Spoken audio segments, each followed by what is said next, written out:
Hello friends. तो इस video में हम जो जेईई मेंस अभी 2026 में हुआ है उसको एनालाइज करेंगे, पैटर्न को समझने का प्रयास करेंगे और इससे फ़ायदा ये होगा कि आगे आने वाले जो जेईई मेंस है अप्रैल अटेम्प्ट उसमें हमारी क्या स्ट्रैटेजी हो। और क्योंकि एनटीए ही पेपर सेट करता है नीट का भी, तो नीट केमिस्ट्री में हमारी क्या स्ट्रैटेजी होनी चाहिए इस पेपर से हमें आइडिया लग जाएगा। तो शिफ्ट वाइज अगर बात की जाए तो शिफ्ट जो 21 जनवरी का शिफ्ट 1 है उसमें क्लास 11th और 12th का जो सिलेबस है हमारे पास उसमें से इक्वल वेटेज दिया गया है लगभग। और जो टॉपिक्स हैं जिसमें एक से अधिक क्वेश्चन आए हुए हैं उसमें से बॉन्डिंग, सॉल्ट एनालिसिस और मोल कंसेप्ट है। इसमें ध्यान देने वाली बात यह है कि बाकी जो चैप्टर्स हैं उसमें से एक एक क्वेश्चन आया ही है। 21 जनवरी शिफ्ट 2 में हम देख सकते हैं कि डिस्प्रोपोर्शनेटली 12 पूछा गया है। 12 का जो वेटेज है एनसीईआरटी के अकॉर्डिंग 70% हो गया है और इसमें 11th में 30% था। इसमें फिर से बॉन्डिंग जो है उसमें एक से अधिक क्वेश्चन आए हैं। यहाँ पर 12th का वेटेज ज़्यादा है तो आप देख सकते हैं solutions, halo alkane, hello arene और इलेक्ट्रोकेमिस्ट्री से क्वेश्चन ज़्यादा आए हैं। इलेक्ट्रोकेमिस्ट्री में कुछ ग्राफ वाले क्वेश्चन भी आए हैं। 22 जनवरी शिफ्ट 1 में अगर बात की जाए तो फिर से 12th का परसेंटेज ज़्यादा है, 70% है और 11th का 30% है। इसमें जो एक से अधिक क्वेश्चन जिस टॉपिक से आए हैं वो है thermodynamics, liquid solution, kinetics, P block और सॉल्ट एनालिसिस। तो हम देख सकते हैं कि सॉल्ट एनालिसिस जो है सिलेबस में तो ऐड हुआ है, जो कटाइंस और अनाइंस ऐड हुए हैं उससे क्वेश्चन आ रहे हैं। खास करके ऐसे क्वेश्चन जो है अमोनियम कटाइन का टेस्ट आया था, फिर अमोनियम कटाइन का जो टेस्ट है K2HgI4 के साथ, तो किस कलर का पीपीटी है, स्टेटमेंट वाले क्वेश्चन आए थे उसमें से।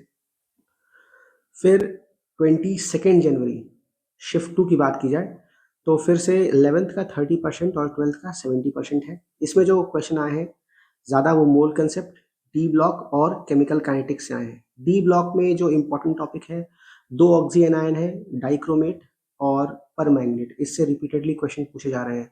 ऐसा क्वेश्चन था कि भाई जो हमारे पास मैंगनेट आयन है वो डिस्प्रोपोर्शनेट करेगा तो क्या बनाएगा, ऑक्सीडेशन स्टेट पूछा गया था। फिर 23 जनवरी शिफ्ट 1 में हम देख सकते हैं कि 11th का परसेंटेज थोड़ा सा बढ़ गया है, 40% है और 12th का 60% है। यहाँ पर जो ज़्यादा क्वेश्चन थे वो इक्विलिब्रियम और कोऑर्डिनेशन कंपाउंड से थे। 23 जनवरी शिफ्ट 1 और 24 जनवरी शिफ्ट 1 में हम देख सकते हैं फिर से पहले में तो 30% 11 है और 70% 12th है। यहाँ पर जो क्वेश्चंस थे aldehyde ketones, carboxylic acid chapter से, फिर बॉन्डिंग, कोऑर्डिनेशन कंपाउंड और इक्विलिब्रियम से। अब हम जब आखिरी में जा रहे हैं तो 24 को शिफ्ट 1 और शिफ्ट 2 में जो परसेंटेज है वो 11th का ठीक ठाक है, 45% है और 40% है शिफ्ट 2 में। यहाँ पर जो ज़्यादा क्वेश्चन पूछे गए हैं coordination, bonding, GOC, thermodynamics, solution और केमिकल काइनेटिक्स से है। एक से अधिक क्वेश्चन पूछे गए हैं। और शिफ्ट 2 में मोल कंसेप्ट और लिक्विड सॉल्यूशन से एक से अधिक क्वेश्चन पूछे गए हैं, बाकी सभी से एक एक क्वेश्चन पूछे गए हैं। तो इनको देखते हुए जो ट्रेंड है हमारे पास, तो हमें ये दिख रहा है कि अगर हमें प्रिपेयर करना है 11th और 12th में से, तो ज़्यादा जो चैप्टर्स हैं वो 12th के इम्पोर्टेंट है हमारे पास। क्लास 11th में टॉपिक की अगर बात की जाए तो सबसे पहले हमें क्या पढ़ना चाहिए, सबसे पहले हमें पढ़ना चाहिए मोल कंसेप्ट। मोल कंसेप्ट इसलिए पढ़ना है क्योंकि इसमें जो कॉन्सेंट्रेशन टर्म वाला सेगमेंट है और जो मोल कैलकुलेशन वाला जो सेगमेंट है वो ऑर्गेनिक से लिंक होके आ रहा है। तो अगर आपको ऑर्गेनिक की रिएक्शंस भी आ रही है और आपका मोल वीक है तो आप क्वेश्चन को सॉल्व नहीं कर पाएंगे जो न्यूमेरिकल टाइप में आते हैं। उसके बाद जो सेकंड प्रायोरिटी पे मैं रखूंगा वो है केमिकल बॉन्डिंग। केमिकल बॉन्डिंग में hybridization, bond angle, bond length, इस तरह के क्वेश्चंस बहुत सारे आए हैं। फॉर्मल चार्ट से क्वेश्चन आया है केमिकल बॉन्डिंग में। फिर तीसरे प्रायोरिटी में 11th में मैं रखूंगा थर्मोडायनेमिक्स को एनसीईआरटी के अकॉर्डिंग। तो थर्मोडायनेमिक्स में जो सबसे इंपॉर्टेंट सेगमेंट है वो है थर्मोकेमिस्ट्री का। हमारे पास कोई रिएक्शन दी हुई है, कोई डेटा दिया हुआ है और आपसे एंथैल्पी ऑफ रिएक्शन पूछ लेगा बॉन्ड एसोसिएशन एनर्जी का डेटा देके, है ना। फिर आपके पास और कोई डेटा दिया जा सकता है जैसे एंथैल्पी ऑफ फॉर्मेशन, जैसे एंथैल्पी ऑफ कंबशन का डेटा दिया हो और एंथैल्पी ऑफ रिएक्शन पूछा जाए। फिर चौथे प्रायोरिटी में रखूंगा इक्विलिब्रियम को और फोर्थ प्रायोरिटी में रखूंगा जीओसी को। जीओसी ऑब्वियसली ऑर्गेनिक केमिस्ट्री का बेस है तो ये पढ़ना ही है, लेकिन इसमें जो रिपीटेडली क्वेश्चन पूछे जा रहे हैं वो है केरियस मेथड के। ऐसे क्वेश्चन बहुत आए हैं, परसेंटेज सल्फर बताइए, परसेंटेज फॉस्फोरस बताइए। तो कुछ सेट फॉर्मूलेज हैं उसको याद कर लीजिए, प्रैक्टिस कर लीजिए, आपका आंसर तुरंत आएगा। तो ये इन चैप्टर्स को मैं प्राइम इंपॉर्टेंस दूंगा जिसको हमें फोकस में रखना चाहिए। क्लास 12th में जो चैप्टर्स हैं सबसे पहले प्रायोरिटी में रखूंगा लिक्विड सोल्यूशन को। लिक्विड सोल्यूशन में जो कॉलिगेटिव प्रॉपर्टी है वो काफ़ी इंपॉर्टेंट है। हर पेपर में कॉलिगेटिव प्रॉपर्टी पे सवाल लगभग आया ही है। Depression in freezing point, elevation in boiling point, osmotic pressure, इस पे बहुत भर भर के न्यूमेरिकल आए हैं। आपने एनसीईआरटी पढ़ा होगा तो एनसीईआरटी में केएच है ना, हेनरीज लॉ से रिलेटेड स्टेटमेंट्स आए हुए हैं, बहुत इंपॉर्टेंट है लिक्विड सोल्यूशन। उसके बाद सेकंड प्रायोरिटी में रखूंगा इलेक्ट्रोकेमिस्ट्री को। इलेक्ट्रोकेमिस्ट्री में जो न्यूमेरिकल्स हैं उस पर बेसिक कमांड होनी चाहिए हमारी।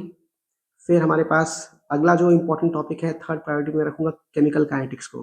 काइनेटिक्स में जो ग्राफ है फर्स्ट ऑर्डर सेकेंड ऑर्डर के, वो हमारे पास इंपॉर्टेंट रहते हैं। जो हमारे सिलेबस में बेसिकली जीरो ऑर्डर और फर्स्ट ऑर्डर है, तो उस पर विशेष फोकस रखना पड़ेगा हमें। फिर थर्ड प्रायोरिटी में एल्डिहाइड कीटोन्स और कार्बोक्सिलिक एसिड है। इसमें टॉलेंस टेस्ट, फेलिंग्स टेस्ट, ये इंपॉर्टेंट है हमारे पास। ऑर्गेनिक में एक और खास बात ये थी कि ऑर्गेनिक में ऐसा नहीं था कि कोई भी क्वेश्चन जो है एक ही चैप्टर से है। 4-5 एरो बना रखे हैं और 4-5 एरो बना करके किसी एक एरो पे एक चैप्टर का क्वेश्चन है, दूसरा एरो पे दूसरे टॉपिक का क्वेश्चन है। और सबसे जो प्रॉब्लमेटिक था इस पेपर में वो ये था कि जैसे ऑर्गेनिक के कुछ क्वेश्चंस भी हैं, तो जो है वो लैंग्वेज बेस्ड क्वेश्चंस हैं। 5-6 लाइन लिखी हुई है और आपको उस लैंग्वेज से इंफॉर्मेशन एक्सट्रैक्ट करके आपको एरो बनाना पड़ेगा खुद से। तब वो थोड़ा-सा मुश्किल हो जाता है, क्योंकि कई बार क्या होता है कि बच्चे कुछ पढ़ते हैं, एक लाइन पढ़े और दूसरी लाइन पे गए तो पहला लाइन भूल गए। तो ये थोड़ा-सा ऑर्गेनिक को इस बार ये मुश्किल बना रहा था, क्योंकि क्वेश्चन में पूरा लैंग्वेज था। फिर जो उसके बाद जो प्रायोरिटी में रखूँगा वो है coordination compound. Coordination compound obviously organic का बेस है, ये भी इससे भी बहुत क्वेश्चंस आए थे। और आखिरी में जो है सॉल्ट एनालिसिस। सॉल्ट एनालिसिस जब भी टेस्ट आना हो उसके 10-15 दिन पहले सॉल्ट एनालिसिस पढ़िए। जो कटायन है हमारे पास, अनायन है, उसके जो सिलेबस में जो कटायन अनायन है उसके रिलेटेड जो टेस्ट है उसको हम अच्छे से पढ़ें और हम अच्छा परफॉर्म कर पाएंगे।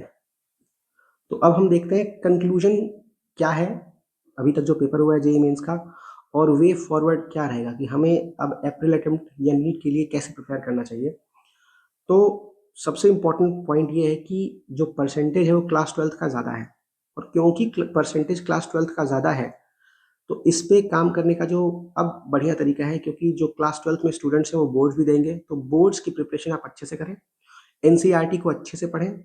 एनसीईआरटी को जब आप अच्छे से पढ़ेंगे तो आपका स्टेटमेंट बेस्ड जो क्वेश्चंस आते हैं उसमें भी आपको मदद मिलेगी।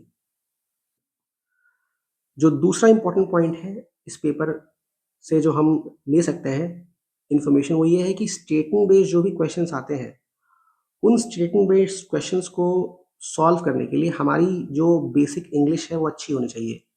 क्योंकि जब इंग्लिश हमारी थोड़ी सी वीक है तो हम मानिए पहला स्टेटमेंट पढ़े और हमने उसको पढ़ा और थोड़ा कम समझ में आया तो हम उसी स्टेटमेंट को 2 या 3 बार पढ़ने लगते हैं। उससे क्या होता है कि हमारा जो पेपर में समय है वो वेस्ट होता है। हमें अब ऐसा हैबिट होना चाहिए कि कोई भी इंग्लिश सेंटेंस हम एक बार पढ़ें तो हम उसको आसानी से कॉम्प्रिहेंड कर पाएँ और स्टेटमेंट आगे वाले स्टेटमेंट में जा पाएँ। तीसरा इम्पोर्टेंट टेक अवे इस पेपर से है कि इसमें जो क्वेश्चंस हैं वो मोर देन वन टाइप के हैं। ऑप्शंस तो एक ही टिक करना था, लेकिन 5-6 स्टेटमेंट दिए हैं, उसमें से पूछा जा रहा है कितना सही है, 2 सही है, 3 सही है, या उसी का ऑप्शन बना के दे दिया गया है ए, बी, सी, डी करके।